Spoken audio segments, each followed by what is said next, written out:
The Battle of the Blackwater stands as one of the most pivotal conflicts in the entire Game of Thrones saga.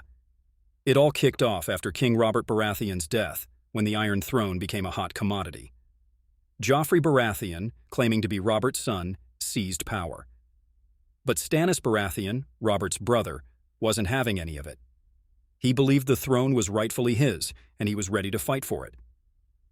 Stannis, a tough-as-nails leader, didn't have many allies or resources, but what he did have was Lady Melisandre, a mysterious priestess who convinced him he was some prophesied hero called Azor Ahai reborn. With her influence, Stannis decided to go all in and attack King's Landing. Meanwhile, in the capital, Tyrion Lannister was busy preparing the city's defenses. Despite facing opposition and distrust from the court, Tyrion worked tirelessly to fortify King's Landing. He knew Stannis was coming, and he had a plan up his sleeve. As Stannis' fleet sailed up the Blackwater Rush, Tyrion sprung his trap. He had arranged for a massive chain to be stretched across the river, trapping Stannis' ships. Then came the wildfire, a highly explosive substance that turned the bay into a sea of green flames. It was a spectacular and devastating move that decimated a large portion of Stannis' fleet. But Stannis wasn't one to give up easily. He led his remaining forces to land and attempted to breach the city walls. The fighting was fierce, with Stannis' troops showing remarkable discipline and determination. They managed to breach the mudgate and began fighting their way into the city. Inside King's Landing, things were looking dire. Tyrion took personal command of the defense, leading forces out to face Stannis' troops. Despite his best efforts, the situation grew increasingly desperate for the defenders. Just when all seemed lost, reinforcements arrived. Tywin Lannister and Mace Tyrell, having formed an alliance, showed up with their armies. Their arrival turned the tide of the battle, catching Stannis' forces between the city's defenders and the new troops. Stannis was forced to retreat, abandoning the siege. It was a major blow to his cause, sending him back to Dragonstone with his forces decimated and his ambitions at an all-time low. However, he remained a significant threat in the ongoing War of the Five Kings. The Battle of the Blackwater had far-reaching consequences. Joffrey's reign was secured for the time being, and the alliance with the Tyrells strengthened the Lannisters' position. Tyrion, despite playing a crucial role in the defense of the city, was gravely injured during the battle, and later marginalized by his family. This battle showcased the brutal and unpredictable nature of warfare in the world of Game of Thrones. It highlighted the cunning strategies and harsh realities that define the struggle for the Iron Throne. The use of wildfire, the unexpected alliances, and the personal bravery of characters like Tyrion all combined to make this one of the most memorable battles in the series. But the battles of Westeros weren't confined to the south. Far to the north, another epic conflict was brewing. The battle for the Wall would test the Night's Watch like never before. But what made this fight so crucial to the fate of the Seven Kingdoms? The battle for the Wall is unique in the Game of Thrones TV series, being the only episode that focuses on a single point of view. This battle stems from the Night's Watch's ongoing struggle to defend Westeros from the dangers beyond the Wall. Over centuries, the Watch had dwindled in numbers and strength, leaving them severely under-equipped and undermanned when the threat finally arrived. The immediate cause of the battle was the movement of the Free Folk, led by Mance Rayder, the self-proclaimed king beyond the Wall. The Free Folk were fleeing south due to the growing threat of the White Walkers, with Mance aiming to lead his people to safety in the warmer lands of Westeros. Jon Snow played a central role in the lead-up to this battle. Having previously infiltrated the Free Folk on a mission for the Watch, Jon had grown conflicted, especially after forming a relationship with Ygritte. Despite his growing sympathy for the Free Folk, Jon remained loyal to the Night's Watch. When the Wildlings marched on the Wall, Jon returned to warn the Watch of the coming attack. The Night's Watch, under the command of Acting Lord Commander Sir Alliser Thorne and the elderly Maester Aemon, prepared for the assault.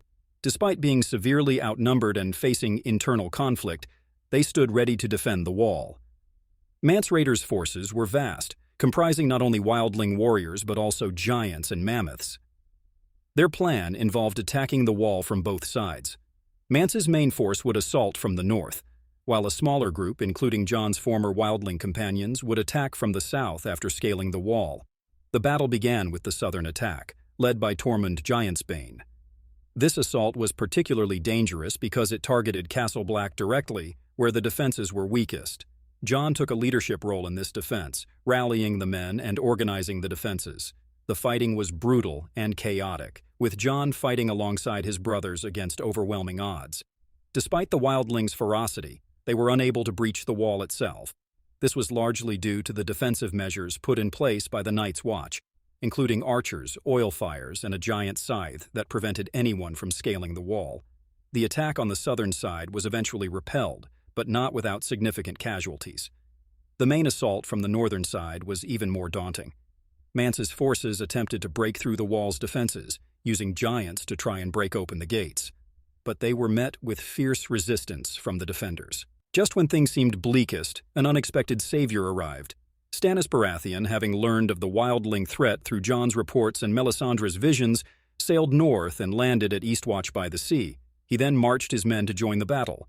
Stannis' forces turned the tide, and Mance Rayder was captured, giving the Night's Watch a significant victory. But this victory came at a high cost. The Watch was left severely depleted, raising new political and moral dilemmas. Stannis, now at the Wall, offered to legitimize Jon Snow and make him Lord of Winterfell in exchange for his support. Jon ultimately refused, choosing to remain loyal to the Night's Watch. The battle for the Wall highlighted the growing threat of the White Walkers, who continued to amass their forces beyond the Wall. It set the stage for the even greater conflicts to come, as the realms of men faced an enemy far more terrifying than any human army. As we've seen, the battles of Westeros were fought not just for power, but for survival. But what happens when the line between survival and tyranny blurs? The Battle of King's Landing would push our characters to their limits and beyond. But at what cost? The Battle of King's Landing marks the climax of the entire Game of Thrones series, and it's arguably the most controversial. The lead-up to this battle was fraught with tension and personal conflict, particularly for Daenerys Targaryen. Daenerys had suffered significant losses in her fight against the White Walkers and the Lannisters. Her trusted advisors Jorah Mormont and Missandei were dead, as was her beloved dragon Rhaegal.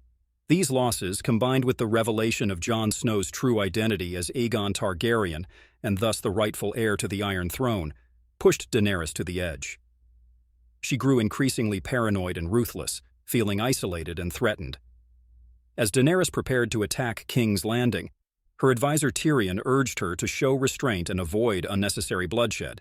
He specifically asked her to spare the city if the people rang the bells in surrender. Daenerys agreed, but she had become disillusioned with the idea of mercy, feeling that she must now rule through fear rather than love. Meanwhile, Cersei Lannister had fortified King's Landing, confident in her defenses. These included the Iron Fleet commanded by Euron Greyjoy and powerful scorpions designed to kill dragons. Cersei also used the civilian population as a human shield, crowding them inside the city walls to make Daenerys hesitate in her assault. The battle began with Daenerys launching a surprise attack from the skies on Drogon. Despite the formidable defenses, Drogon easily destroyed the Iron Fleet and the scorpions on the city walls, effectively eliminating all of the city's defenses in a matter of minutes. Daenerys then targeted the gates of King's Landing, allowing her ground forces, led by Grey Worm and the Unsullied, to enter the city. Inside the city, the Lannister soldiers quickly realized they were outmatched and began to surrender. The city bells rang, signaling the surrender of King's Landing. However, in a shocking turn of events, Daenerys ignored the surrender. Overcome by rage and a desire for vengeance, she began to burn the entire city, attacking both soldiers and innocent civilians indiscriminately. Drogon unleashed his fire on the streets of King's Landing, reducing the city to ashes. The scene was one of utter devastation, with civilians caught in the crossfire. Jon Snow, horrified by the turn of events, ordered his men to fall back but was unable to stop the slaughter. In the midst of the chaos, Jaime Lannister reunited with Cersei. In a final, tragic moment, they died together as the Red Keep collapsed around them. The aftermath of this battle left King's Landing in ruins, with countless innocent lives lost. Daenerys, having fully embraced a tyrannical path, proclaimed herself the new queen of the Seven Kingdoms. Jon and Tyrion were left horrified by her actions, setting the stage for the series' final, tragic moments. This battle, while visually stunning, was controversial among fans for its portrayal of Daenerys' descent into madness. Many felt that her character's turn was too abrupt, not given enough time to develop organically over the course of the series. The complete destruction of King's Landing and the mass killing of civilians was a shocking and divisive moment in the series. The Battle of King's Landing served as the culmination of the series' themes of power, ambition, and the corruptive nature of war. It showed how even characters we've rooted for throughout the series can be capable of terrible acts when pushed to their limits. The devastating consequences of this battle set the stage for the bittersweet conclusion of the entire Game of Thrones saga. From the shores of Blackwater Bay to the smoldering ruins of King's Landing, we've journeyed through the most epic battles in Game of Thrones. Each conflict shaped the destiny of Westeros, testing our favorite characters and changing the landscape of power. But the true battle was always within, between duty and desire, between love and ambition. In the Game of Thrones, you win or you die. And as we've seen, sometimes winning comes at a terrible cost. As the dust settles on these epic battles, one question remains. Which conflict truly sealed the fate of Westeros? Was it the fiery clash at Blackwater, the desperate stand at the Wall, or the devastating siege of King's Landing?